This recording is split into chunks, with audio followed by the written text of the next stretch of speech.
My name is Maria Valle. I'm 17.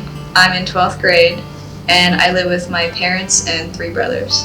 I probably started sports when I was probably 5 or 6, really young. Soccer and cross country skiing and sailing.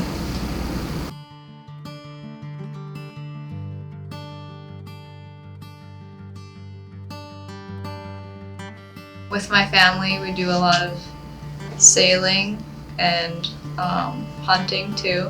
And then prior to my injury, I did a lot of running and Nordic skiing.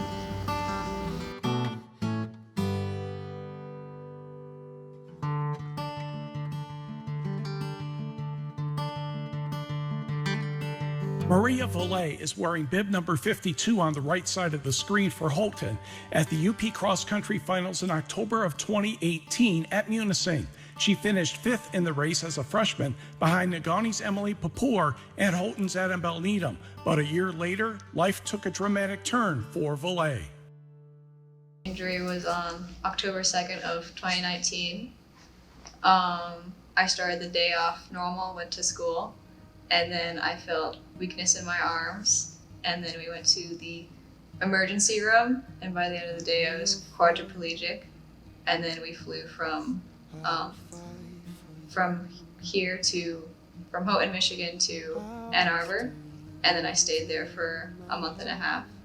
My injury was transverse myelitis, which is just inflammation of the spinal cord, and for me they found no reason for it.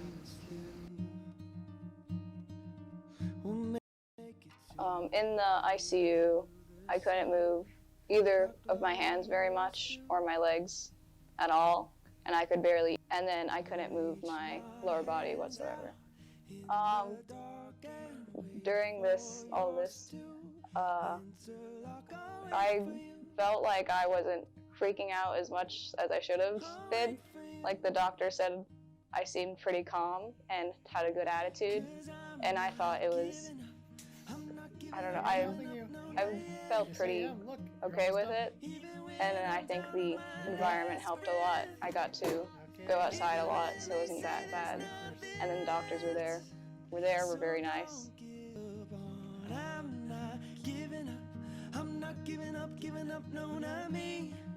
I stayed in the Children's Hospital at U of M, and it was a really great hospital with lots of great people. I got to try like a wheelchair basketball, and I still got to do school there. I miss my friends because it's 9 hours away from my house, so only my parents could come, but the people there were great and the doctors were really good.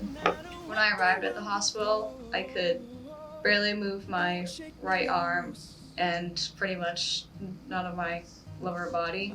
And then by the time I left, I could move my right and left arm, and my left hand was a little weak, and I could wiggle parts of my lower body like my toes and my ankles. You're outrunning me. Cause I'm not giving up. I'm not giving up, no, not yet. Even when I'm down on my last breath, even when they say there's nothing left. So don't give up on, I'm not giving up. I'm not giving up, no, not me. I returned to school in mid-November, and I think I went to school the day after I came back from the hospital.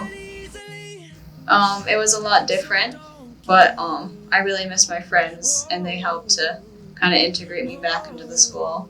And there's a lot of helpful people here, so it was a relatively smooth transition. I think I tried a sit ski like 2 weeks after I came home, and then I started sit skiing that winter. And then I think COVID shut everything down, so I just did sit skiing for a while. Well, before I was on a pretty high level of competition and going to national competitions across the country. And for sit skiing, I was just starting out, so I could barely do a whole race, but there were still opportunities, and I was still on my team, so it was still really great. Kai, so how'd it go today? I went really well. I dropped 2 minutes off of my time from state in the 2K, so I'm pretty happy about that. It was a good course, but the time I'm really happy with. And Maria, how did first weekend of racing in Sitski go for you? It was really fun. It was a very new experience, so still getting used to it, but it was a great course. What was the most challenging for you? Probably turning on downhill. That's something to work on. Yeah. Okay, thank you guys. Thank you. Get set, go!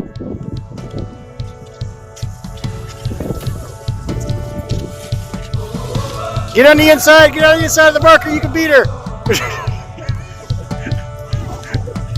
I feel like new sunglasses, like a brand new pair of jeans. I feel like taking chances. I feel a lot like 17.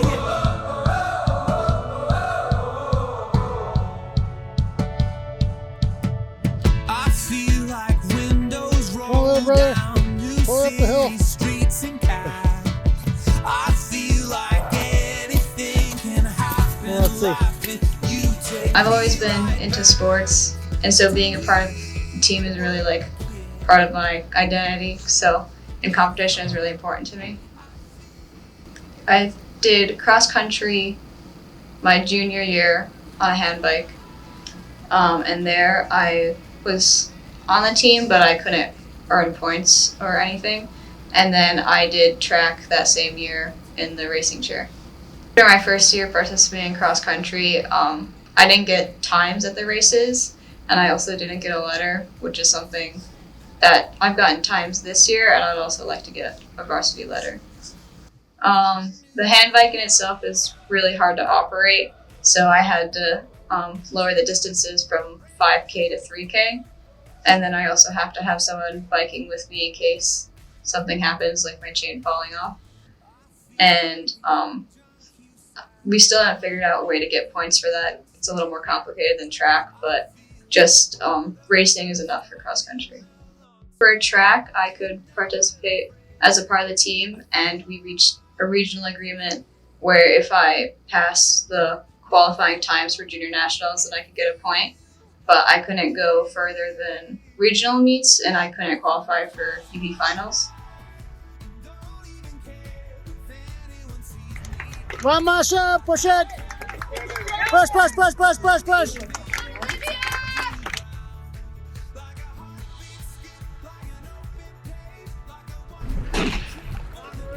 Valet's desire for sports hasn't slowed. She's been able to get help and borrow a racing chair from the Great Lakes Adaptive Sports Association. Valet is now learning how to take part in the 100-meter and 400-meter dashes. One goal Valet has is to help the Gremlins score a point in a track and field meet. Michigan is one of only a couple states that doesn't have standards for adaptive athletes to score. We're working on a proposal where if you pass a certain time in a meet, then you can score a point for your team in order to really be a part of it. Being part of the team is really an important part of high school sports, and scoring points really helps you feel like a part of it. Also, it's important to be treated as an equal athlete, and also for upper level races, my times can count as qualifying times for junior nationals if they're more official, so I won't have to travel to other states to qualify. In my racing chair for track, I went to races in Milwaukee, Indiana, and Denver, and I raced with GLASA, the Great Lakes Sports Association, and they helped me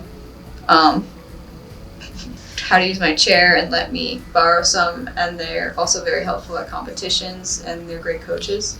On the GLASA team, we're all adaptive athletes, so it's a closer community, I would say, because everyone's kind of in the same situation. And also at the meets, they're adaptive meets, so you automatically get points and qualify for that. So it's not something you have to fight for because it's already there. Go, go, go, push it, push it, push it. Can you feel it? Now it's coming.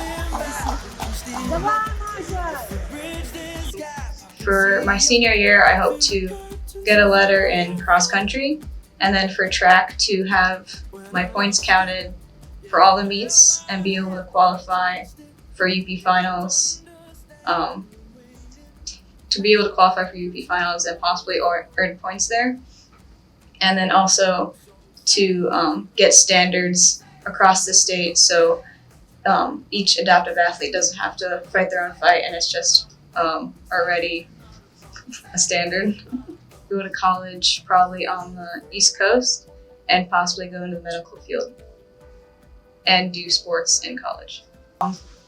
My biggest adaptive competition I went to was Junior Nationals in Denver, and I won gold in the 100 and 200 and silver in the 800 and a 1500 and a relay.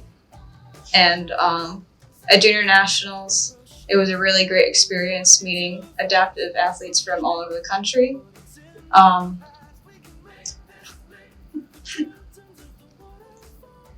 And for Junior Nationals, I was able to compete there with pretty little difficulty and win gold, but in my own state, I have to fight just to be able to be on the team.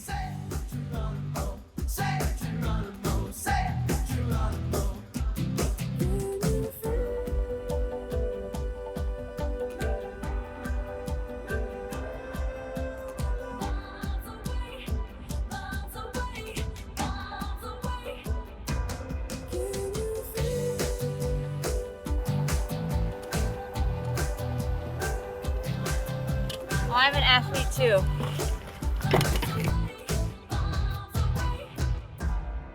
Well, I'm just a boy with a broken toy, all lost and coy. So it's here I stand as a broken man, but I found my friend. Now I'm falling down through the crashing sound, and you come around. And you rush to me, and it sets